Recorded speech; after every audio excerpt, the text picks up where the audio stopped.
Saviez-vous que depuis mai 2015, tous les chercheurs ayant reçu un financement des organismes subventionnaires fédéraux doivent diffuser en libre accès toute publication reliée au projet subventionné, et ce, dans les 12 mois suivant la parution de l'article.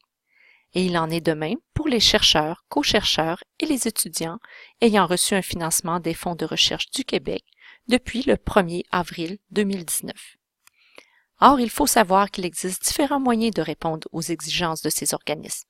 C'est ce qui vous sera présenté brièvement dans cette vidéo. Ces politiques de libre accès visent à favoriser la diffusion des connaissances. Dans ce contexte, pour ces deux organismes subventionnaires, le terme libre accès consiste à rendre accessibles gratuitement à tous les articles publiés dans une revue avec comité de lecture. Tout d'abord, il est important de savoir que la diffusion d'un article à partir d'un site web personnel, d'une plateforme commerciale ou bien de réseaux sociaux comme Facebook ou ResearchGate ne constitue pas une diffusion en libre accès et ne permet pas de répondre aux exigences des organismes subventionnaires. Pour ces organismes, les méthodes de diffusion en libre accès acceptées sont présentées dans l'énoncé des politiques. Ainsi, le premier moyen de diffusion en libre accès possible consiste à verser une version autorisée de l'article dans un dépôt institutionnel ou disciplinaire. Donc, en déposant la version autorisée de votre article dans Constellation, qui est le dépôt institutionnel de l'UQAC, vous répondez aux exigences de la politique des organismes subventionnaires.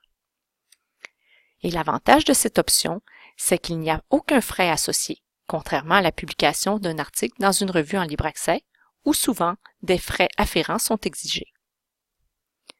Toutefois, il est important de respecter les conditions émises par les éditeurs de la revue dans lesquelles vous avez ou vous prévoyez publier votre article. La première condition émise par les éditeurs concerne la version de votre article. La grande majorité des éditeurs ne permettront pas de diffuser en libre accès la version finale mise en page au format de la revue telle que l'article est publié. En fait, la version la plus fréquemment autorisée est celle appelée la post-publication ou en anglais post-print. Cette version est en fait l'article dans sa version finale, révisée par les pairs et corrigée, dont le contenu est identique à l'article publié, mais sans la facture visuelle de la revue. Donc, une bonne habitude à prendre est de toujours conserver ou obtenir auprès de l'auteur principal la post-publication de vos articles. La deuxième condition pouvant être émise par certains éditeurs concerne le moment où il vous sera permis de diffuser votre article en libre accès. Certains éditeurs peuvent exiger une période d'embargo dont la durée varie selon la revue ou l'éditeur. L'important pour répondre aux exigences des organismes subventionnaires, c'est que cette période d'embargo n'excède pas 12 mois. Il est intéressant de savoir que Constellation permet de gérer automatiquement ce genre d'embargo. Donc, il est possible de verser immédiatement un article dans Constellation et de fixer la date de levée d'embargo qui se fera automatiquement sans intervention de votre part. Pour certains, l'analyse des politiques des éditeurs envers la diffusion en libre accès peut sembler complexe. Sachez qu'il existe un outil qui permet de répertorier aisément les conditions de près de 2500 éditeurs de revues scientifiques. Il s'agit du site Sherpa Romeo. Toutefois, si vous préférez, votre bibliothécaire peut aussi faire cette vérification pour vous au moment de choisir la revue où vous prévoyez publier votre article. D'ailleurs, il est important de savoir que votre bibliothécaire peut aussi prendre en charge tout le processus et ainsi déposer pour vous vos articles dans Constellation. Si ce service vous intéresse, n'hésitez surtout pas à contacter votre bibliothécaire. Enfin, dans le cas où une revue ne permettrait pas de déposer une version de votre article dans un dépôt institutionnel, il est bon de noter qu'il existe un addenda permettant de négocier vos droits en ce sens auprès de l'éditeur de la revue. En général, les éditeurs seront ouverts à assouplir leurs restrictions dans le cas d'une telle demande visant à satisfaire les exigences de fonds subventionnaires. Dans la politique des organismes subventionnaires, la deuxième option de diffusion en libre accès proposée est la publication de l'article dans une revue en libre accès, c'est-à-dire qui offre une diffusion gratuite des articles dans les 12 mois suivant leur publication. Les revues offrant cette diffusion en libre accès se présentent sous deux modèles d'affaires. Le premier type est constitué de revues dont tous les articles sont publiés en libre accès. Ces revues ne nécessitent pas le paiement d'un abonnement pour accéder au contenu. Par contre, certaines revues de ce type vont utiliser le modèle auteur-payeur et ainsi transférer les frais de publication aux auteurs plutôt qu'aux lecteurs. Ces frais sont souvent appelés APC ou Article Processing Charges.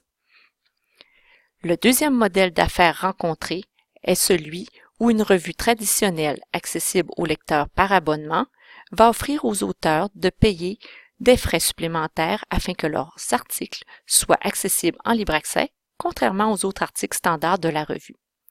Il faut être conscient que ce modèle entraîne parfois un double paiement à la revue, du fait que l'auteur paie pour l'accès libre à son article en particulier et que la bibliothèque paie aussi pour l'abonnement à la revue entière.